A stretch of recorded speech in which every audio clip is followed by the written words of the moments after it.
Docteur Kirzek, on passe à vous. Alors, on en sait plus, on en a parlé dans le journal tout à l'heure, sur l'auteur de l'accident qui a entraîné la mort de 4 personnes, dont 3 policiers. C'était dimanche à Villeneuve-d'Ascq. Il avait plus de 2 grammes d'alcool dans le sang et il avait fumé en plus du cannabis. Alors, les effets de l'alcool sur le corps, on les connaît malheureusement.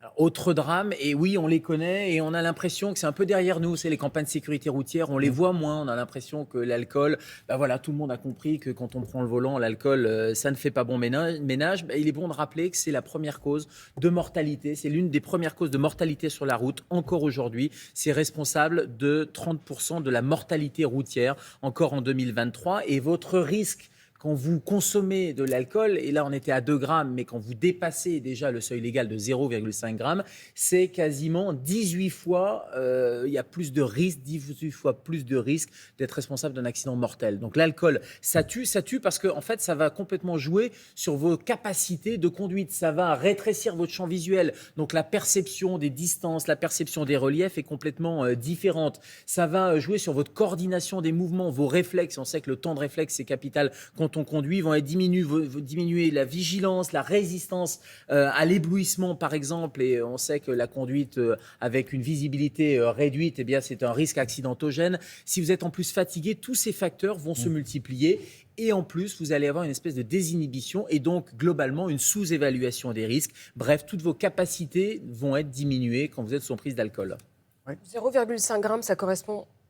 Alors Si on peut 0,5 rappeler à grammes, peu quand vous près prenez à un verre d'alcool, un verre. c'est déjà 0,25. Voilà. Donc quand vous prenez 2 verres d'alcool, c'est 0,5 grammes. Ça veut dire qu'on y est très vite à ces 0,5 grammes. Alors vous parliez du conducteur qui était à plus de 2 grammes, on imagine les conséquences. Alors, l'alcool, vous le dites, on n'est plus assez vigilant sans doute, mais on connaît à peu près toutes ces conséquences, on en parle souvent.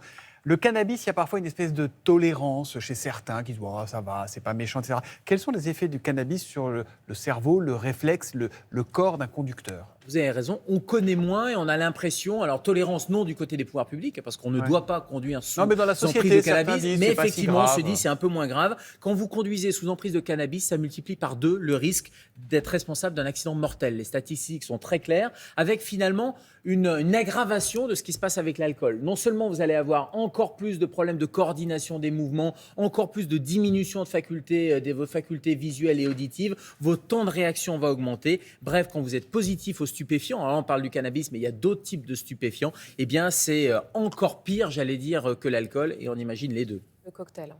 La combinaison des deux, c'est un cocktail qui est absolument détonnant. C'est-à-dire que quand on regarde, je vous disais que le risque était multiplié par 18 sous alcool, la conduite sous alcool. Quand vous additionnez alcool plus cannabis, c'est multiplié par 29. Le risque, non pas d'un accident lambda, mais d'un accident mortel. C'est-à-dire quand on regarde les statistiques, c'est le cumul en fait des effets toxiques et j'allais dire, on vient de les voir, de coordination neurologique, plus cette désinhibition, parce qu'on sait très bien quand on consomme du cannabis, une espèce de surpuissance, un peu de sentiment, non, ça va passer, on va pouvoir conduire, et à ce moment-là, c'est les drames qui surviennent, parce qu'on voit bien qu'il y a cette désinhibition qui vous fait faire, et l'accident, on le voit, qui vous fait faire n'importe quoi sur la route. Ouais, celui qui conduit, celui qui ne boit pas, celui qui fume son petit joint, celui qui ne conduit pas non plus. Voilà, c'est important. On oublie aussi les médicaments, et souvent, regardez sur vos médicaments, il y a un petit pictogramme, attention à la conduite, parce que les médicaments, votre état de fatigue, le stress, tout ça peut se potentialiser. Un verre d'alcool, et on en parlait à l'instant en disant 2 verres, on est déjà à 0,5 grammes, mais parfois un seul verre va faire augmenter votre taux d'alcoolémie parce que vous êtes fatigué, parce que vous êtes stressé, parce que vous avez des médicaments.